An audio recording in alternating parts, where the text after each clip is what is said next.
मुच्यते। पूर्णस्य पूर्णमादाय पूर्णमेवावशिष्यते। ॐ शान्ति शान्ति शान्तिः।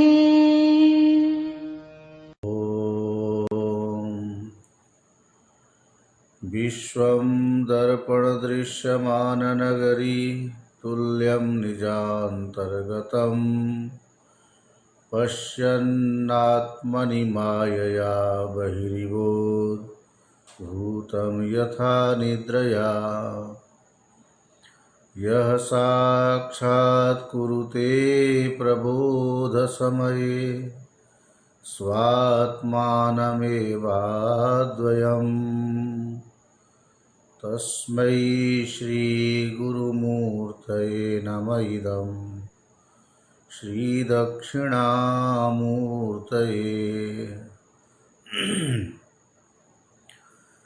मूकं करोति वाचालं पङ्गुं लङ्घयते गिरिं यत्कृपातमहं वन्दे परमानन्दमाधवम्। श्रीचक्राङ्कितबिन्दुमध्यनिलयां पीताम्बरालङ्कृतां शङ्खं चक्रवराभयं च दधतीं बालेन्दुमौलिं शुभाम्। सिंहस्योपरि संस्थितां त्रिनयनां मूकासुरच्छेदिनीं श्रीकोलापुरवासिनीं भगवतीं ध्यायामि मूकाम्बिकाम्। मम न भजनशक्तिः पादयोस्तेन रक्तिः न च विषयविरक्तिः ध्यानयोगेन शक्तिः। इति मनसि सदाहं चिन्तयन् आद्यशक्ते रुचिरवचनपुष्पैः अर्चनं संचिनोमि। ॐ शान्ति शान्ति शान्तिः। ॐ अहं वृक्षस्य रेरिवा कीर्तिः पृष्ठं गिरेरिव ऊर्ध्वपवित्रो वाजिनीव स्वमृतमस्मि। द्रविणं सवर्चसं सुमेधा अमृतोक्षितः इति त्रिशङ्कोर्वेदानुवचनम्। ॐ शान्ति शान्ति शान्तिः। ॐ भद्रं नो अपि वातयमनः। ॐ शान्ति शान्ति शान्तिः।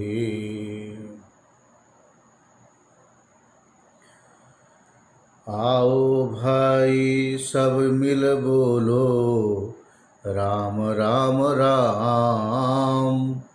आओ भाई सब मिल बोलो राम राम राम। गर्भवास में कौल किया था समरूंगा यह बोल दिया था। गर्भवास में कौल किया था समरूंगा यह बोल दिया था। बाहर आकर भूलियो हरि को नाम नाम नाम। बाहर आकर भूलियो हरि को नाम नाम नाम। आओ भाई सब मिल बोलो राम राम राम। आओ भाई सब मिल बोलो राम राम राम। बोलो राम राम राम। मात पिता बंधु सुतदारा, स्वार्थ है जब तू लगता प्यारा। मात पिता सुत बंधु द्वारा, स्वार्थ है जब तू लगता प्यारा। बात न पूछे जब हो जावे, बात न पूछे जब हो जावे। बेकाम काम काम बोलो, राम राम राम बोलो, राम राम राम। आओ भाई सब मिल बोलो, राम राम राम बोलो, राम राम राम। जिसके खातिर पाप कमावे, धरनी धन यहाँ ही रह जावे। जिसके खातिर पाप कमावे, धरनी धन यहाँ ही रह जावे। देख नजर कर संग न चाले, ताम ताम ताम। ताम झाम बोलते न वही, ताम ताम ताम। देख नजर कर संग न चाले, ताम ताम ताम।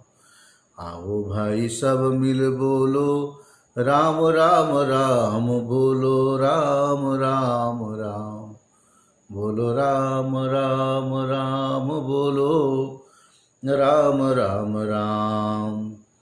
समय अमोलक बीता जावे, बार बार नर देह न पावे। समय अमोलक बीता जावे, बार बार नर देह न पावे।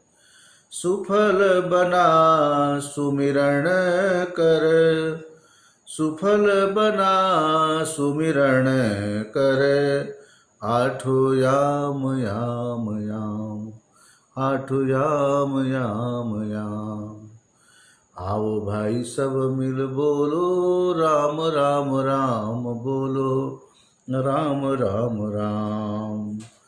सत्कर्मों की पूंजी कर ले, राम नाम की वालद भर ले।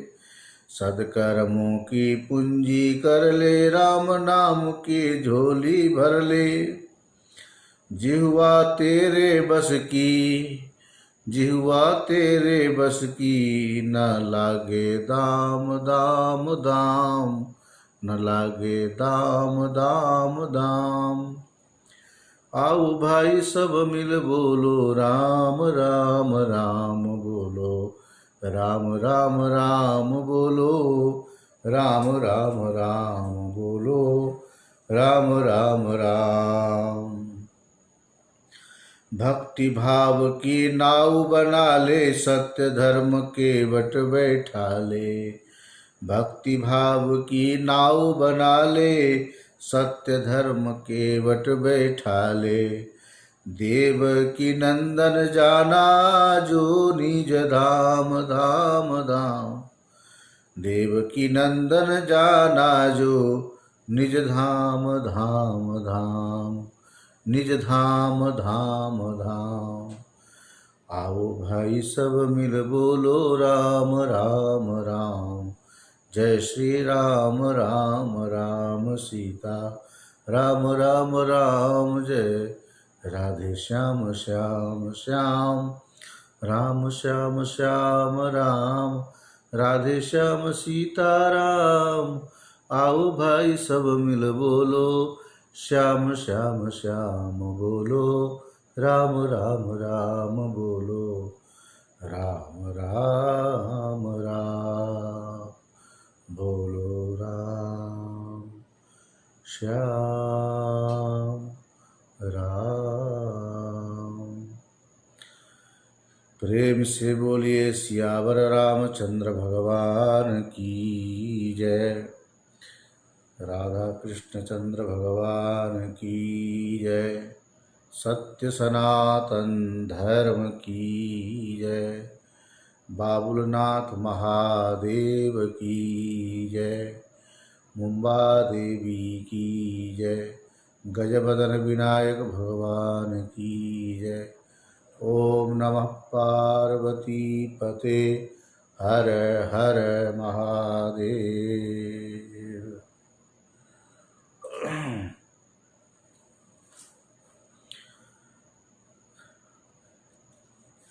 प्रेमपुरी दैया चिंतन माला के अंतर्गत बहुत ही सुंदर विषय श्रवण कर रहे हैं। गीता बोध सार।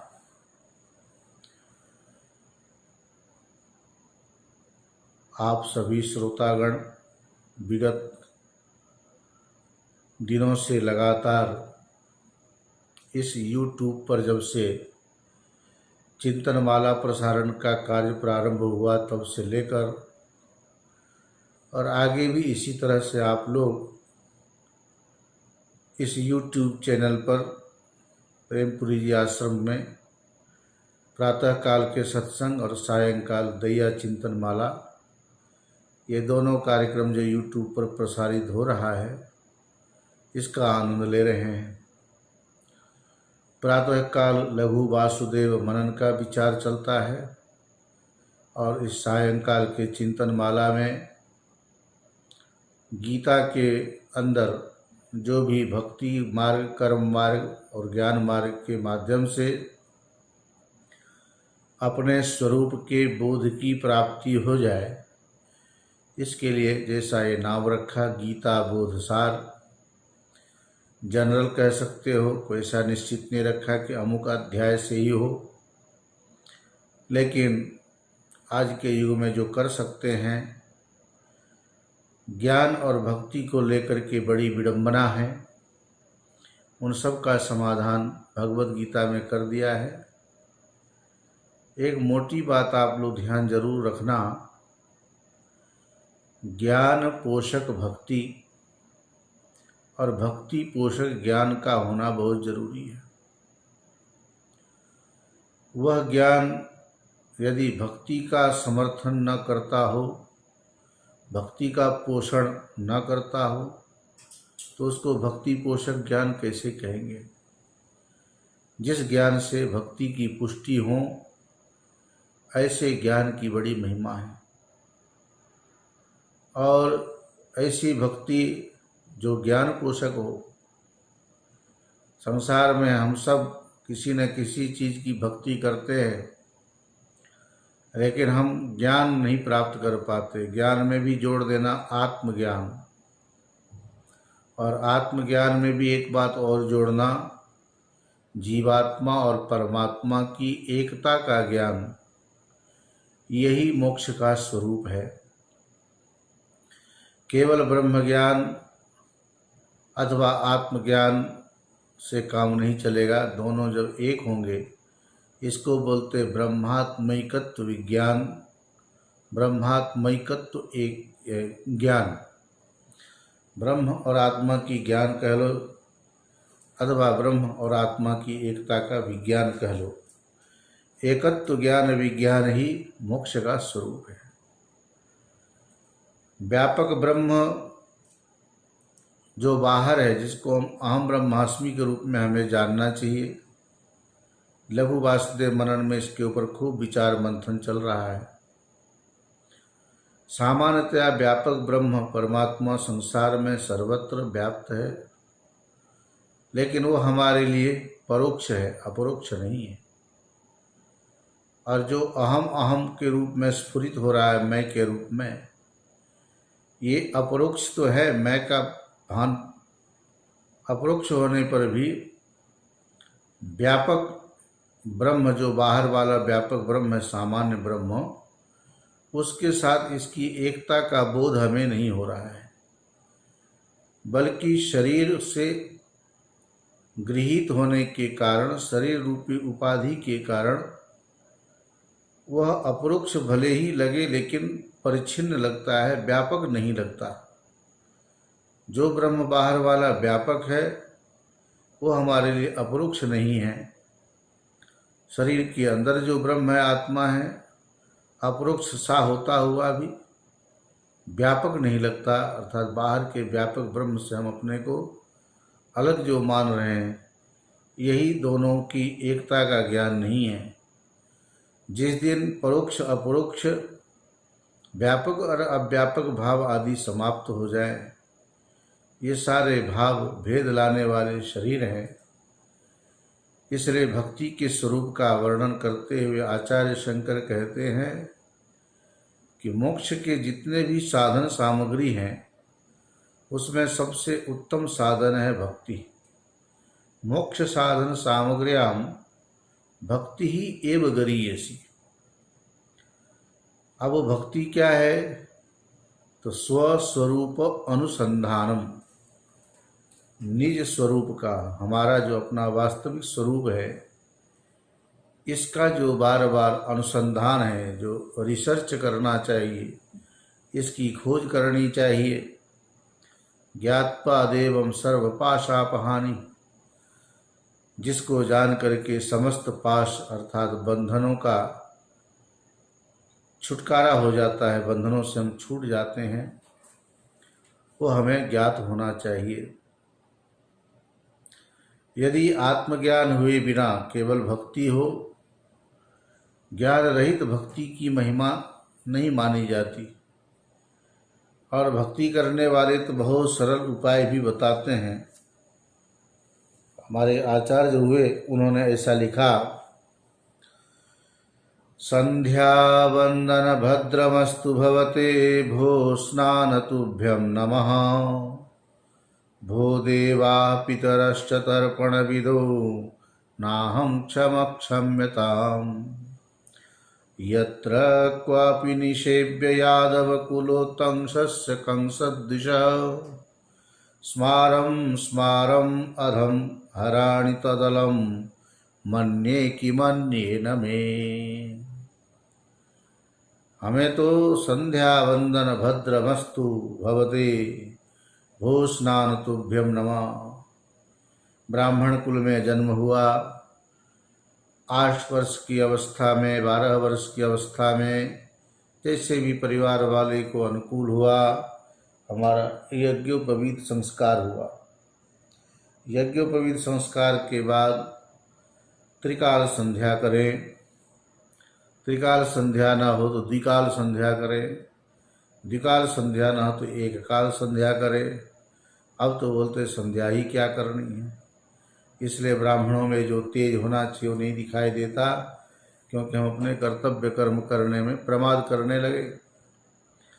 तो सबका जो उपाय, ये जो फल है भविष्य में जाकर, जो आपको वर्ण आश्रम के अनुसार कर्तव्य प्राप्त होता है, उससे कालांतर में उसका फल दिखाई देता है। वर्तमान में तो नहीं दिखेगा। जैसे कोई आज प्रधानमंत्री है तो उसके पीछे उसके बहुत सारे काम हैं, नेतागिरी है, पार्टी के लिए काम करना, देश समाज के लिए काम करना, तब जाकर के उस ओहदे पर पहुंचते हैं। लोगों को लगता है मैं भी प्रधानमंत्री बन जाता।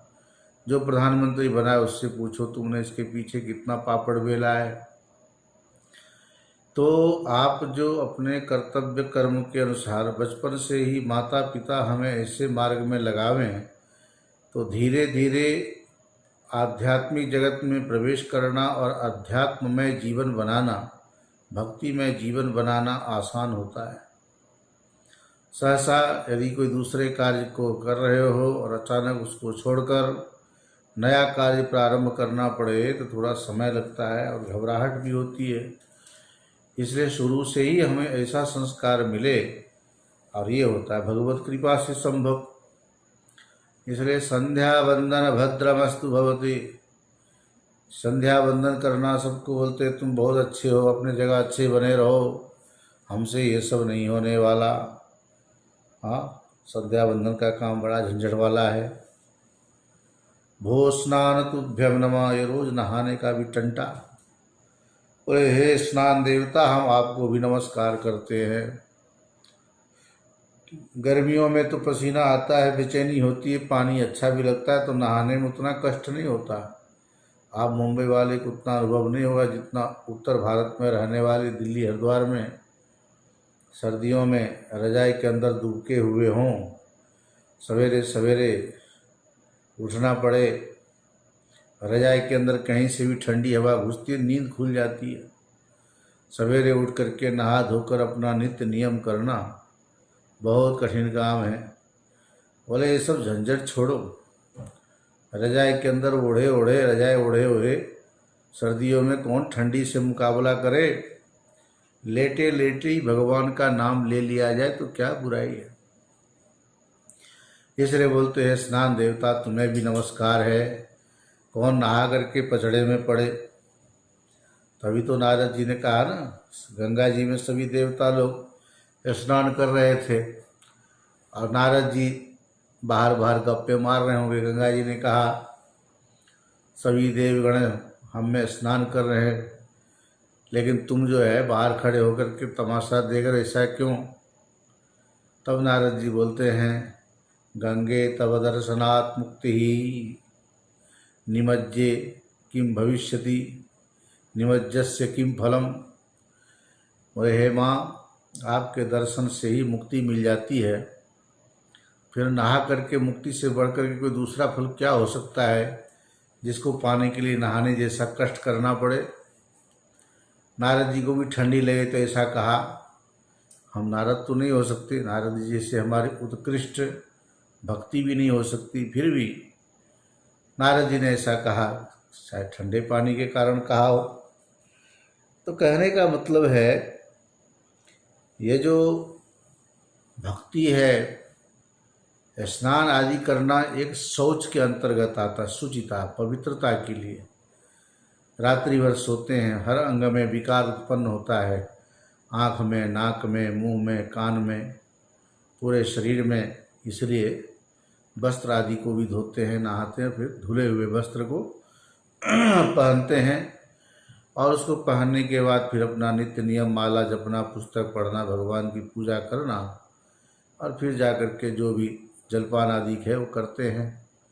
हमारे सनातन धर्म के तो यही रीति रिवाज है। अब भक्ति के मार्ग में चलने वाले ने कहा कि हे संध्या वंदन तुम्हें नमस्कार है, हे स्नान देवता तुम्हें भी नमस्कार है।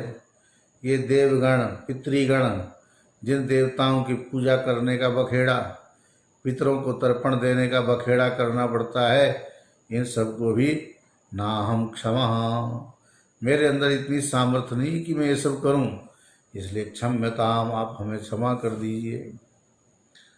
हम तो एक ही बात जानते, जहाँ कहीं भी रह करके यदि यादव कुलो तंसस्य कंसदृश, वो जो यदुवंश शिरोमणि कंसारी, कंस के शत्रु, कंस को मारने वाले, उनकी किसी तरह से हम सेवा कर लें, उनका कीर्तन भजन कर लें, इससे बड़ी बात और कुछ नहीं होगी। उसका स्मरण करना ही अच्छा है। स्मारम स्मारम अधम हराणि तदलम, अघम हराणि तदलम। उनके स्मरण करने से सारे पाप ताप नष्ट हो जाते हैं। गंगा पापम शशीतापम, ऐसा करके आता है। गंगा पाप को हरण कर लेती है, चंद्रमा ताप का हरण कर लेता है, शीतलता प्रदान करता है। ये सब है भगवान के भक्ति का फल। जो उनका स्मरण करता है, हमारे अंदर जो मल आदि दोष हैं, शास्त्र में कहते हैं हरिम हरित किम चैव गायत्रीम जाह्नवी जलम अंतरमल विनाशाय स्मरेत भक्षेत जपेत पिबेत। बहुत सरल बात है, करना भी आसान है, कर सकते हैं। जैसे कि कहा हरिम हरित किम चैव, हरिम पापम हरति इति हरि तम हरिम, पापों का हरण करने वाले, अज्ञान का हरण करने वाले, भक्तों के दुखों को हरने वाले, भक्तों के सताने वाले, सज्जनों का हरण करने, दुर्जनों का हरण करने वाले, ऐसे जो हरि हैं। और हरित की बोलते हैं हरण को। हरण जो खाते हैं ना, पेट साफ आदि होता है, उससे गले के लिए अच्छा है, कोलेस्ट्रॉल आदि को भी लाभ पहुंचाता है। इससे हरण हरित किम चैव, गायत्री मंत्र का जाप करना और जाह्नवी जल, गंगा जल पीना। ये जो चारों कार्य है, हरिम हरित किम चैव गायत्रीम जाह्नवी जलम, ये सब अंतरमल विनाशाय। बाहर के मल तो अब साफ हो जाएंगे जैसे भी, लेकिन आंतरिक मल की, आंतरिक गंदगी के, अंदर के जो गंदगी है, इसकी सफाई के लिए कहा हरिम हरित किम चैव गायत्रीम जाह्नवी जलम अंतर्मल विनाशाय स्मरेत हरिम स्मरेत। हरि का स्मरण करने से अंदर की गंदगी साफ होती, मतलब मन के अंदर जो गंदगी है, राम नाम के साबुन से जो मन का मैल मिटाएगा, निर्मल मन के शीशे में वो राम का दर्शन पाएगा। ऐसे महात्मा जी गाया करते थे भजन में। ऐसे भगवान के नाम आदि लेकर के मन के अंदर जो कालुष्य पड़ा है वह दूर हो जाता है, उसकी सफाई हो जाती है। अंतर्मल विनाशाय हरिम स्मरेत हरित किम भक्षेत। हरण के बारे में कितने भी गुणगान करें, लेकिन जब तक खाएंगे नहीं, खाए बिना उससे फायदा जो मिलता है वो हमें नहीं मिल सकता, खाना पड़ेगा। इसलिए हरित किम भक्षेत, हरण का भक्षण करे, हरण को खाएं, अंदर की सफाई कर देती है। हरण इतनी अच्छी चीज़ है। हरण, बहेड़ा और आंवला को मिला करके त्रिफला चूर्ण बनता है। अब सीधे किसी को कहा ना हरण खाओ, अरे बहुत कठिन है। अच्छा, कच्चे हरण को आप सीधे चबाओ ना मुंह में, तो गले में खराश जैसे गला चिपकने लगता है। तो हरण खाने की भी बड़ी विधि है। हरड़े टिकड़ी करके झंडू आदि वाले गोली बनाते हैं। हरित की चूर्ण करके झंडू वाले ने चूर्ण भी निकाला है। वैद्यनाथ वाले ने भी इसका अनेक दवाइयों का रूप दिया है। एक हमारी माता जी हैं, वो हरड़ का बड़े सुंदर ढंग से शोधन करती है।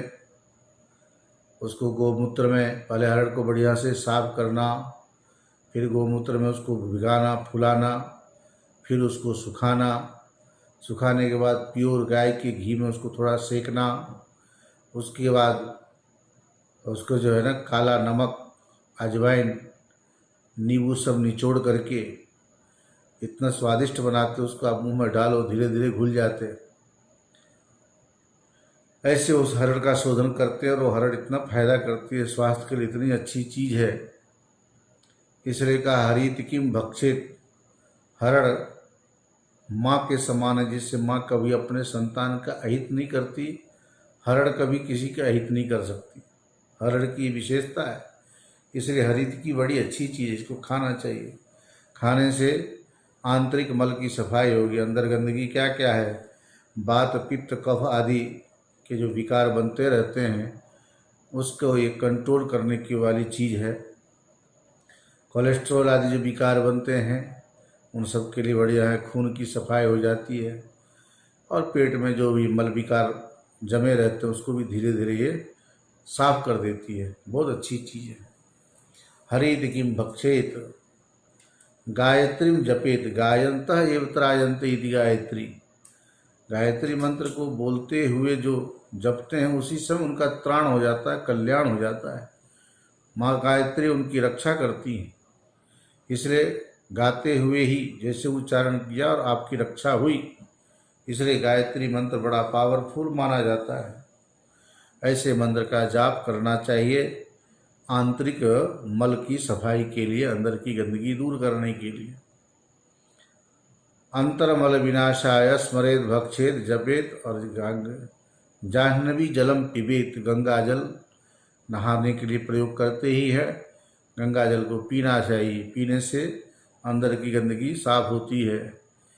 अब ये मत देखना कहाँ के पानी है, इसलिए थोड़ा ऊपर जाना पड़ता है। ऋषिकेश आदि से ऊपर आप जाएंगे, गंगा जल सीधे आप पी सकते हैं, वहाँ गंदगी होती नहीं। हरिद्वार आदि में थोड़ा भरोसा इसलिए नहीं होता है, नाले आदि को मिलते हैं देखते हैं, जबकि हरिद्वार में भी गंगा जल इतना शुद्ध है, आप घर में रखिए, वर्षों तक कभी कीड़े नहीं पड़ते। ऐसे गंगा जल पी करके अंदर की गंदगी को दूर की जा सकती है। अंतरमल विनाशाय स्मरेत भक्षेत जपेत पिबेत। तो भगवान के नाम स्मरण का इतना बड़ा फल है। स्मरण का मतलब स्मृति, स्मृति का मतलब आत्म संबंधी जो याद करना है उसी को यहाँ स्मृति कहा। जो भगवत से संबंधित हो उसी को स्मरण कहा। दुनिया की चीज़ों को याद करते तो कभी कभी बोलते उसको याद मत करो, लेकिन भगवान को याद करने में कोई नहीं कहेगा उनको क्यों याद करते हो, उनको याद मत करो।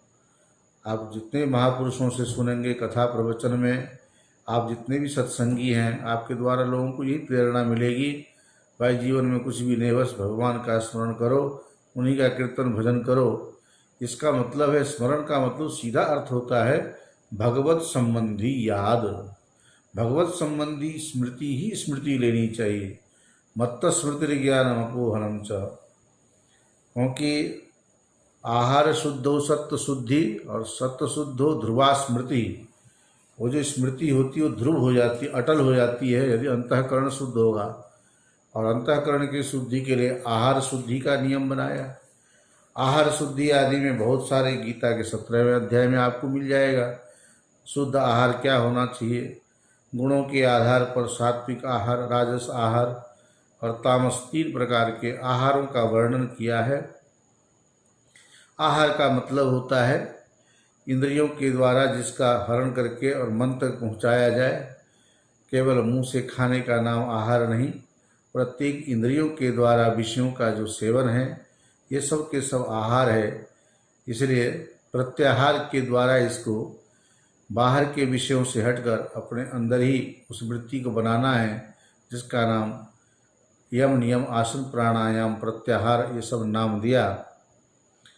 जो भी है साधन पक्ष में यही होता है, संसार की तरफ स्वाभाविक प्रवृत्ति जो है उसको उससे हटकर पुरुषार्थ करने के लिए जब हम चलते हैं तो संसार से मुंह मोड़कर और परमार्थ की तरफ, भगवान की तरफ, परमात्मा की तरफ जो चला जाए वह है पुरुषार्थ, जो स्वाभाविक रूप से ब्रह्मा जी ने जैसे हम लोगों को बनाया, इसका नाम है संसार।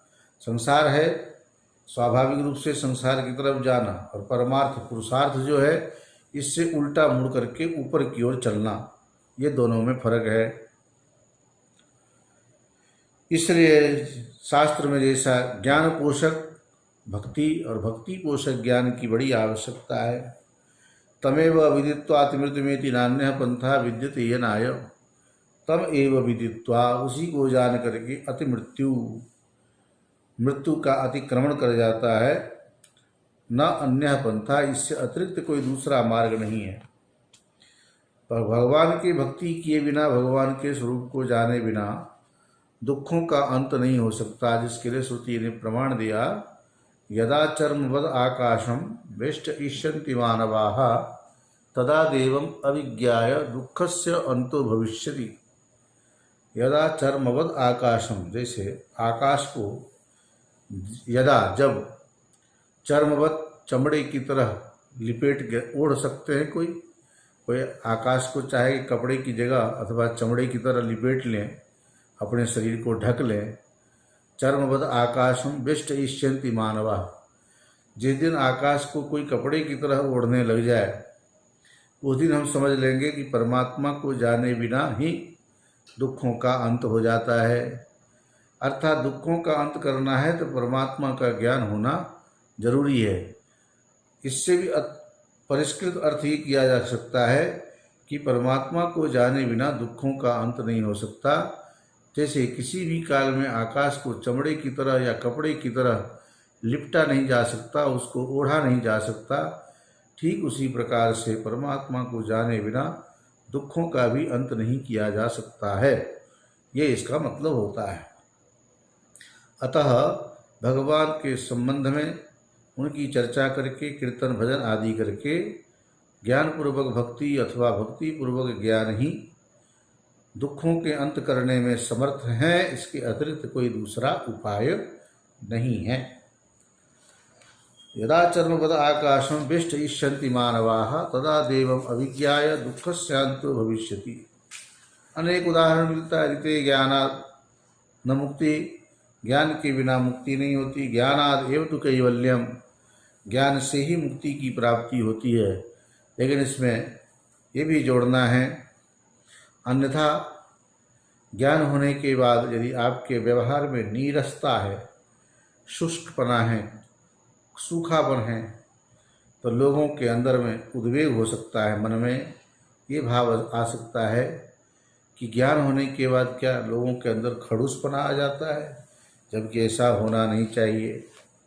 ज्ञात्वा माम शांतिम रिच्छति, मुझको जो जान लेते हैं उसको शांतिम रिच्छति, रिच्छति मतलब प्राप्नोति, गच्छति, शांति की ओर जाता है तो शांति को प्राप्त कर लेता है। भक्त्या माम अभिजानाति, भक्त्या माम अभिजानाति यावान यश्चास्मि तत्त्वतः ततो माम तत्त्वतो ज्ञात्वा विशते तद अनंतरम। मद्भक्त एतद विज्ञाय मद्भावाय उपपद्यते। अनेक उदाहरण गीता में दिया है। इन सब का मतलब यही है, जो भक्ति पूर्वक मुझको जानते हैं वही वास्तव में मुझे जानते हैं। यावान यश्चास्मि, जितना जो कुछ भी मैं हूँ, ऐसी कोई चीज़ नहीं जो भगवान से अलग हो। इस प्रकार से ज्ञानपूर्वक जो भक्ति होगी, मद्भक्त एतद विज्ञाय, जो मेरे भक्त हैं इस तरह से जान करके, मद्भावाय, वो मुझको ही प्राप्त होते, मेरे स्वरूप में आ जाते हैं। तो ये अनेक उदाहरण पहले भी आप लोगों ने सुना था और यहाँ फिर उसी बात को दोहरा दिया। ये बार बार हमारे श्रोताओं में कुछ माताओं का बड़ा अच्छा भाव रहता है, बोलते स्वामी जी हम लोग जब ये बार बार सुनते हैं तो इतना दृढ़ हो जाता है कि सुनते हुए ये नहीं लगता है कि हाँ कोई नई बात, नया दृष्टांत आए, थोड़े चौंक जाती क्या बात आई। बाकी जो अनेक महापुरुषों से उसी बात को सुनते अलग अलग ढंग से, एकदम आनंद आता है सुनने में। जैसे आप जो सामान्य भोजन करते हैं, दाल रोटी आदि, इसमें आपके मन में कोई ज़्यादा उत्सुकता भी नहीं होती और उदासीनता भी नहीं होती। लेकिन जब कोई ऐसी नई चीज़ बने, पता नहीं कैसा बना होगा, खाया जाएगा कि नहीं खाया जाएगा, इससे पेट भरेगा कि नहीं भरेगा। कभी नई चीज़ बनाते हैं इसलिए पुराने जो खा रहे हो तो उसको भी बना लेते हैं, कदाचित इससे बात नहीं बनी तो पुराना वाला मामले का अभ्यास तो है ही, उससे काम चल जाएगा, निकल जाएगा। हाँ ऐसा होता है। मुझे याद है एक बार आश्रम में ये बात चली, अखबार में पाक शास्त्र में कुशल तरला दलाल का लेख आया था। उसमें लिखा था बैगन का हलवा भी बनता है, बैगन का कोफ्ता भी बनता है। तो हलवा तो चलो मीठी चीज़ है, सब लोग खाए ना खाए, नमकीन वाली चीज़ बना ली जाए। तो कोफ्ता बनाने की जब बात आई, पहली बार कोफ्ता बनना था, कैसा बनेगा नहीं बनेगा, लेख तो लिख दिया अखबार में, लेख तो आ गया है, लिखने वाले का तो काम है लिख देना। अब जो बनाएगा प्रैक्टिकली वो कैसा बनेगा ये तो बनने के बाद ही पता चलेगा। तो ये निर्णय हुआ कि बैगन के कोफ्ता बने, लेकिन विकल्प में कुछ लौकी का कोफ्ता भी बनाया जाए, कोफ्ते की सब्जी बनाई जाए, जिससे ये हो कि कहीं बैगन का कोफ्ता नहीं जचा या जिसको नहीं खाना है वह विकल्प में लौकी का कोफ्ता से गुजारा कर सकते हैं। और एक मन में भरोसा हो गया कि यदि बैगन का कोफ्ता ढंग का नहीं भी बना, किसी ने भी नहीं खाया, तो फिर किसके साथ खाएंगे, इसलिए विकल्प में लौकी का कोफ्ता भी बना दो। लौकी कोफ्ता तो प्रसिद्ध है, बाकी तो मूली का बना लो, सूरन का भी कोफ्ता बनता है, जिमीकंद जिसको बोलते हैं, उसका भी कोफ्ता बनता है। अब ये कोफ्ता मैं यहाँ प्रवचन में इसलिए सुना रहा हूँ कि इसका मतलब कुछ और है कहने का। जो चीज़ नहीं है उसके लिए एक वैकल्पिक व्यवस्था कर ली जाती है, यह इसका उपाय होता है। तो हमें जिस चीज़ का अभ्यास है उसके लिए इतना नहीं सोचना पड़ता, लेकिन जब कोई नई चीज़ लागू करते हैं तो उसके लिए हम विकल्प में भी व्यवस्था कर लेते हैं। तो भक्ति पोषक ज्ञान और ज्ञान पोषक भक्ति से बात ये बन जाती है। और ये सारी बातें आपको गीता एक ऐसा शास्त्र है जिसका नाम दिया सर्वशास्त्रमयी गीता। संपूर्ण शास्त्रों के बारे में यदि आपको जानना हो, गीता का ठीक से अध्ययन कर लो, बात बन जाएगी। इसलिए प्रत्येक अध्यायों का नाम जो जो बीज रूप में प्रसंग आया, नाम से, कथा से, प्रसंग से, उसके अनुसार ही उन अध्यायों का नामकरण हो गया। प्रथम अध्याय में विशेष रूप से विषाद हुआ अर्जुन को, इसलिए अर्जुन विषाद योग नाम रख दिया। बाकी और भी बातें हुई है, लेकिन जो बात प्रमुखता से उसको ही स्थान दिया गया। कहीं पर विषयों के अनुकूल, कहीं पर जो है जिसका स्मरण किया गया उसी के नाम से नामकरण हुआ। भक्ति के स्वरूप के बारे में इतना जरूर कहेंगे कि साधन भक्ति, भाव भक्ति और प्रेम लक्षणा भक्ति जो भक्ति शास्त्रों में वर्णित है, नवधा भक्ति प्रसिद्ध है। तो ये जो भाव भक्ति, साधन भक्ति और प्रेम लक्षणा भक्ति, प्रेम लक्षणा सबसे जुड़ जाती है। जितने भी साधन भक्ति और भाव भक्ति हैं, इनको प्रेम के रूप में कैसे परिणत करना है, ये धीरे धीरे स्वतः हो जाता है। अब देखिए, हमारी जो वैदिक परंपरा है, शास्त्रीय परंपरा है कि जानाति, इच्छति और यतते, जानता है फिर इच्छा करता है और फिर उसके लिए यत्न करता है। ज्ञान शक्ति, इच्छा शक्ति और फिर क्रिया शक्ति, इस तरह से त्रिपुटी का व्यवहार होता है। पत्नी आई, विवाह हुआ, पत्नी मिली, उसी से प्रेम किया, उससे संतान उत्पन्न हुए और संसार की मर्यादा का पालन हुआ। एक तो ये है, आज तक चाहे विज्ञान आदि आधुनिकता कितनी भी आ जाए, कोई ये कहे कि हम पहले आजमाएंगे फिर हमें विश्वास हो जाएगा कि इससे हमें लाभ होने वाला है, तभी हम इस चीज़ का उपयोग करेंगे अथवा इससे संबंध जोड़ेंगे। इस तरह से सांसारिक व्यवस्था नहीं बन सकती। हर चीज़ की एक मर्यादा है और कहीं न कहीं भगवान के ऊपर भरोसा रखकर ही हमें इसमें आगे बढ़ना पड़ता है। भागवत आदि में जो नवधा भक्ति का स्वरूप है, श्रवणम कीर्तनम विष्णु स्मरणम पाद सेवनम अर्चनम वंदनम दास्यम सख्यम आत्मनिवेदनम इति पुंसार्पिता भक्तिश्चेत नवलक्षणा। ये जो नवलक्षणा, नवधा, 9 प्रकार की जो भक्ति है, बहुत प्रसिद्ध है। श्रद्धावान अनसूयश्च शृणुयादपि यो नरः सोपि मुक्तः शुभान् लोकान् प्राप्नुयात् पुण्य कर्मणाम्। श्रद्धावान अनसूयश्च, भगवान के प्रति श्रद्धालु हुए बिना आप उनके बारे में सुन नहीं सकते। लोक में किसी की बात सुनने की इच्छा नहीं होती, उनके प्रति जो हमारे मन में श्रद्धा विश्वास नहीं होता तो बोलते उनकी बात मत करो, फालतू के आदमी हैं। उनकी चर्चा करने से, सुनने से मेरा मन और भी विचलित होता है। हम ऐसे लोगों की चर्चा करना चाहते हैं जिससे मन को सुकून मिले, शांति मिले। अनसूयश्च, जिसमें असूया बुद्धि होगी उसके बारे में हम सुन नहीं पाएंगे। श्रद्धा हो और साथ में असूया बुद्धि ना हो। गुणों के अंदर जो दोष का आविष्करण है, गुण में अवगुण को उत्पन्न करने का जो काम है, वह असूया बुद्धि अर्थात निंदा करना। अत्रि जी की पत्नी हुई अनसूया, जिनमें असूया नाम का दोष था ही नहीं, और वह उनके पति कौन है? अत्रि जी, जो तीनों गुणों से परे हैं। असूया यदि आई है हमारे अंदर तो ज़रूर हम अत्रि रूपी स्वामी को स्वीकार नहीं करते, तब हम असूया होते हैं। यदि अत्रि रूपी परमात्मा हमारे स्वामी हों जो त्रिगुणातीत हैं, न अत्रि जिसमें सत्वगुण, रजोगुण, तमोगुण है ही नहीं, ऐसे त्रिगुणातीत जो परमात्मा हैं वो यदि हमारे स्वामी हो तो अनसूया ही हम बनेंगे। हमारे अंदर फिर असूया नहीं हो सकती।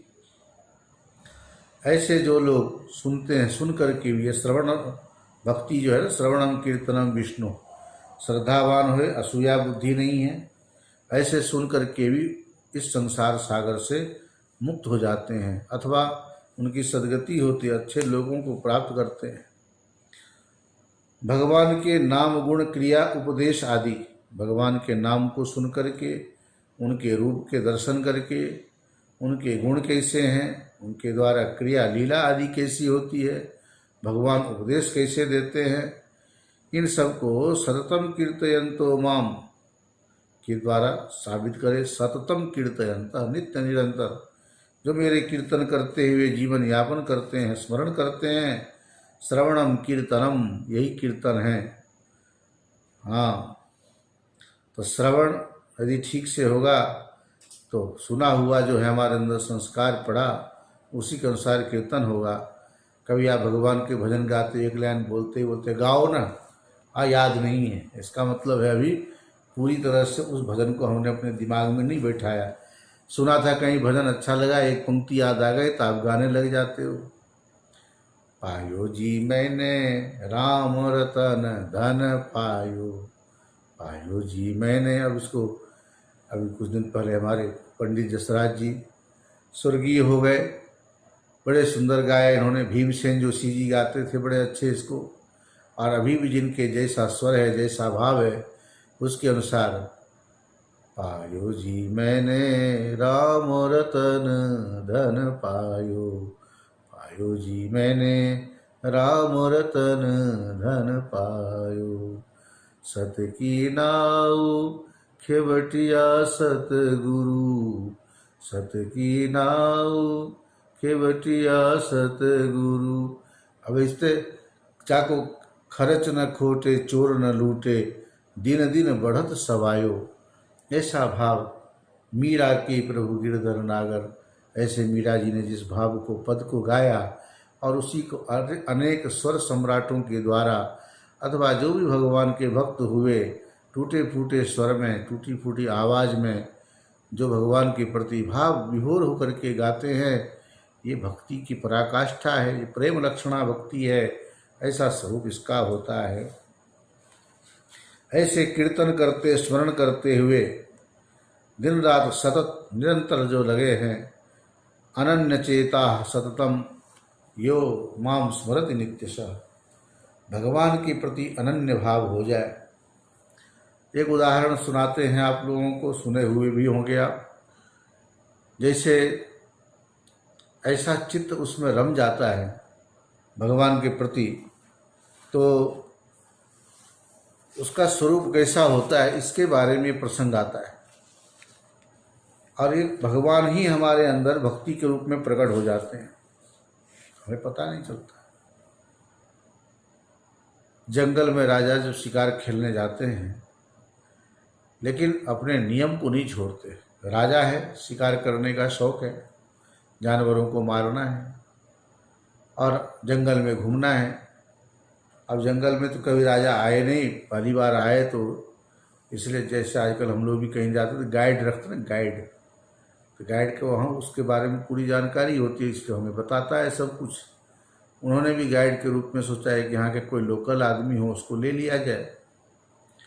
तो एक भील जो था उसको ले लिया साथ में और उसको कहा भाई हमें ऐसे ऐसे जंगल में अलग अलग जानवरों का जो शिकार करना है, तो तुम्हें पता रहता होगा कौन सा जानवर कहाँ रहता है, इसे तुम मेरे साथ ही रहो। मैं करीब 1-2 महीने के लिए आया हूँ, तब तक तुम मेरे साथ रहोगे। उसके लिए भी रहने की व्यवस्था करवाई और अपने लिए भी एक टेंट जैसा लगाया, जंगल में डेरा डाला। दिन भर जंगल में घूमते थे, कभी शिकार किया, कभी ऐसे घूमे, और रात्रि में आकर के थकने के बाद भोजन किया, विश्राम करते थे।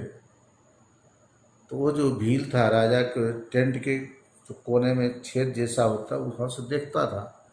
सवेरे उठने के बाद राजा करते क्या है, नहाए धोए राजा और भगवान शंकर की पूजा करने के लिए बैठ जाते थे। राजा के पास शिवलिंग था बड़ा सुंदर। पूजा सब करके उठे, फिर जो भी जलपान आदि किया और पुनः जंगल की ओर कूच कर जाते थे उस भील को लेकर के। अब भील जब वो पूजा करते हुए देखता है, देखो कैसे भक्ति भाव जागृत होता है। कभी छोटे बच्चे को देखते हैं तभी आप कहते रहे इसके अंदर ये भाव कहाँ से आए, तो उसके पूर्व जन्म के संस्कारों का अनुमान किया जाता है। आज उस भील का भी कौन सा पुण्य उदित हुआ होगा। राजा को ऐसा पूजा करते जब देखा तो मन में भाव आया कि जैसे राजा इतने सुंदर विधि विधान से पूजा करते हैं, हमारे पास भी यदि ऐसा कोई पत्थर का टुकड़ा होता तो मैं भी राजा की तरह ही पूजा करता। ये मन में भाव आया और संयोग से जो 1-2 महीने का कार्यक्रम था वो पूरा होने को आया।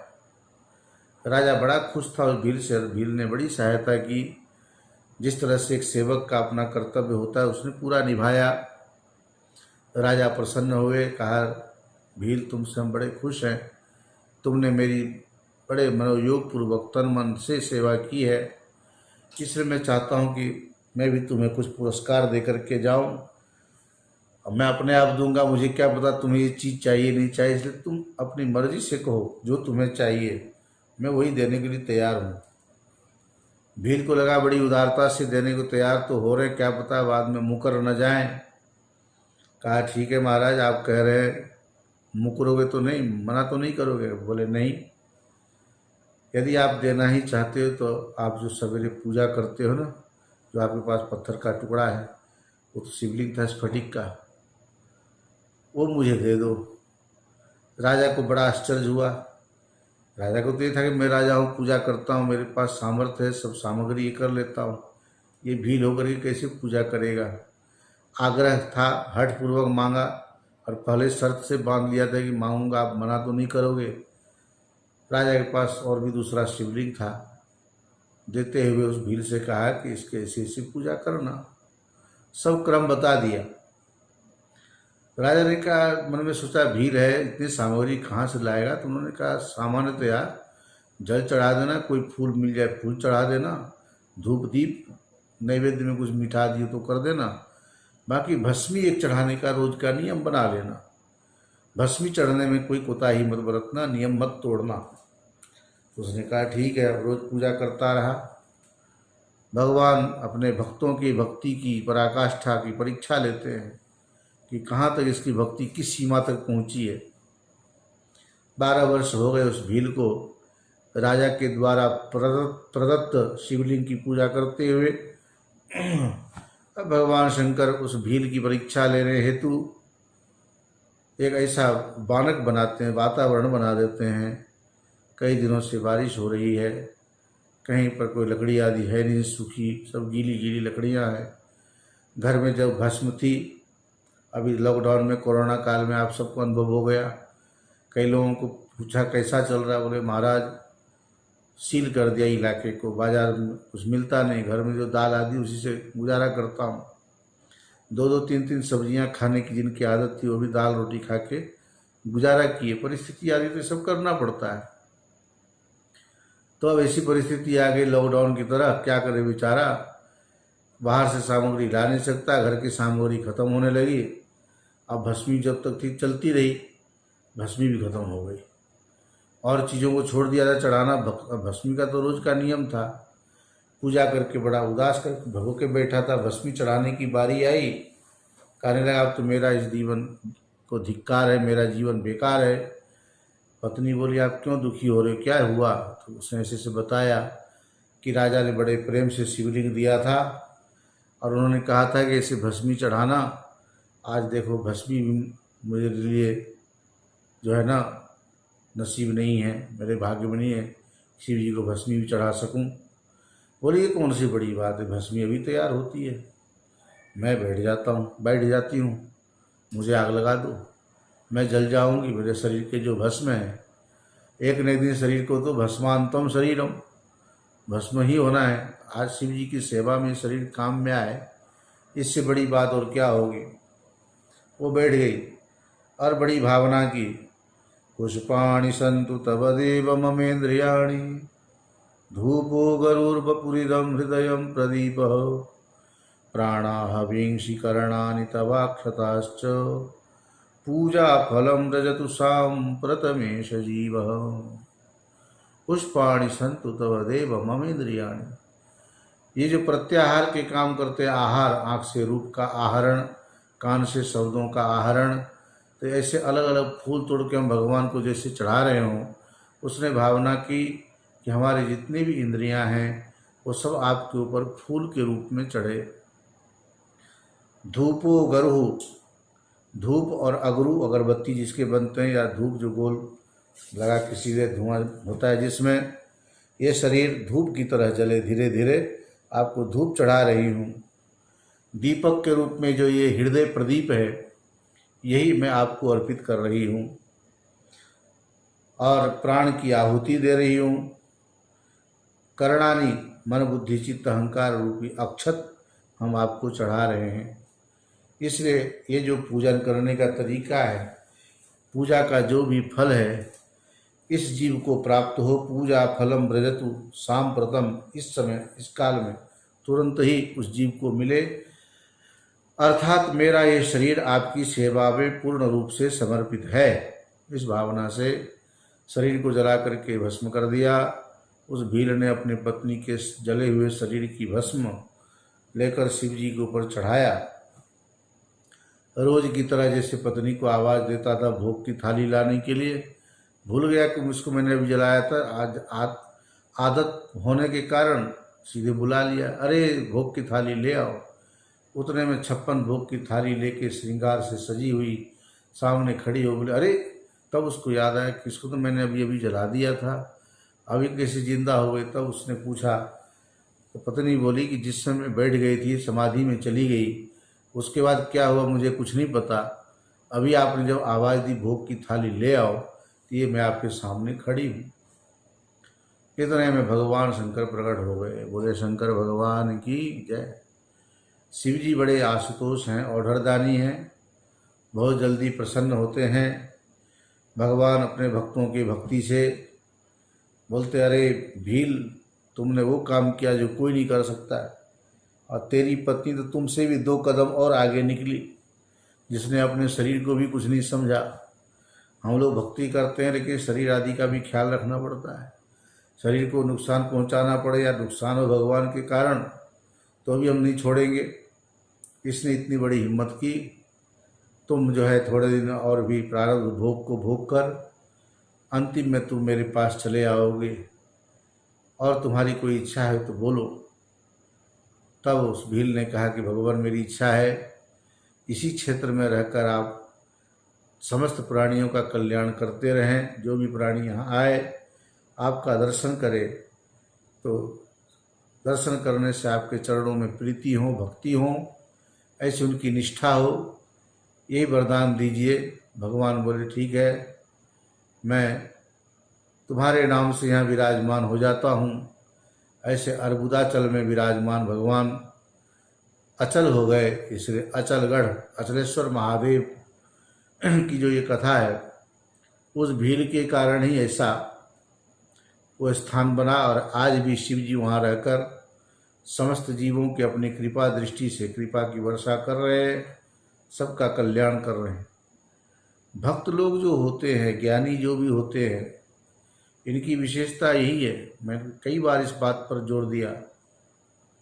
इस प्रेमपुरी आश्रम में अनेक संत महापुरुष हैं जिनसे आप लोगों में से कई लोग निकटता से, घनिष्ठता से जुड़े हैं, और ये आपके ऊपर भगवान की कृपा है।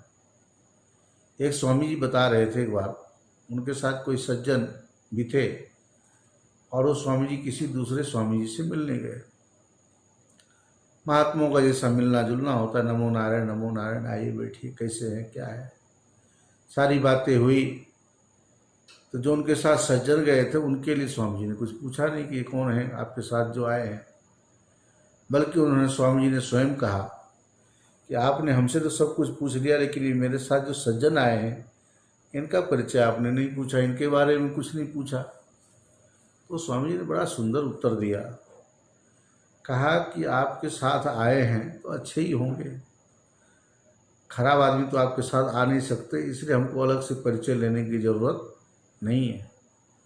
आजकल तो क्या होता है, कोई कहीं दिखे तो शक की दृष्टि से हम देखते हैं कौन होगा, कैसा होगा।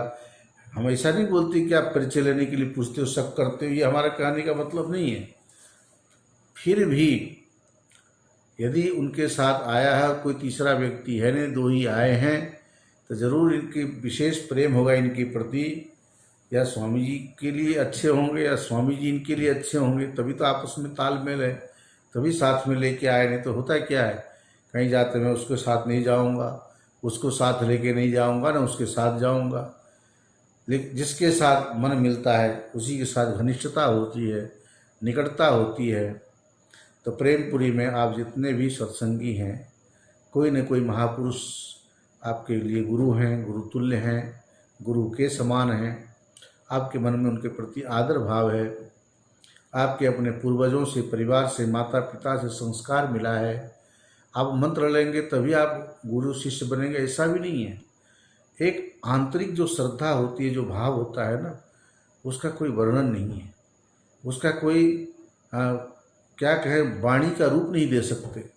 ऐसे अनिर्वचनीय जो संबंध है, संतों के साथ जो जुड़ जाए, संत जिनको अपने साथ जोड़ लें, ऐसे महापुरुष अपने जीवन को तो सफल बनाते ही हैं, जुड़ने वाले का भी जीवन कैसे सफल हो, उसके लिए दिन रात लगे रहते हैं और आपको हमेशा अच्छी बातों की शिक्षा देते हैं, प्रेरणा देते हैं, जीवन जीने की चाबी देते हैं और अध्यात्म को प्राप्त करने की कला सिखाते हैं। ये प्रेमपुरी एक ऐसा स्थान है, यहाँ पर आने वाले इस कल्प वृक्ष के नीचे जो भी हैं, चाहे ट्रस्टी के रूप में, कथाकार के रूप में, कर्मचारी के रूप में, आने वाले भक्तों के रूप में, जो भी आएगा वो खाली हाथ नहीं जाएगा। किसी न किसी तरह से लाभ ही लाभ है, हानि नाम की तो चीज़ है ही नहीं। इसलिए इसकी जितनी भी प्रशंसा करे वो कम है। ऐसे प्रेमपुरी आश्रम के अंतर्गत ये जो चिंतन माला का कार्यक्रम चल रहा है, प्रातः काल दैनिक सत्संग चलता है, स्वाध्याय चलता है, ये सब हम प्रेमपुरी आश्रम से जो प्राप्त कर रहे हैं, बाबुलनाथ महादेव की बड़ी कृपा है। अब 2 दिन और रह गए, जो भी प्रसंग होगा इसके अनुसार हम इसका आगे फिर श्रवण कराएंगे। हरिओम। पूर्णमदः पूर्णमिदं पूर्णात् पूर्णमुदच्यते पूर्णस्य पूर्णमादाय पूर्णमेवावशिष्यते। ओम शांति शांति शांति। शंकरं शंकराचार्यं केशवं बादरायणं सूत्रभाष्य कृतौ वंदे भगवन्तौ पुनः पुनः। ईश्वरो गुरुरात्मेति मूर्तिभेद विभागिने व्योमवद्व्याप्तदेहाय दक्षिणामूर्तये नमः। ओम शांति शांति शांति। बोलिए सच्चिदानंद भगवान की जय। ओम नमः पार्वती पते हर हर महादेव। ॐ शान्ति शान्ति शान्तिः।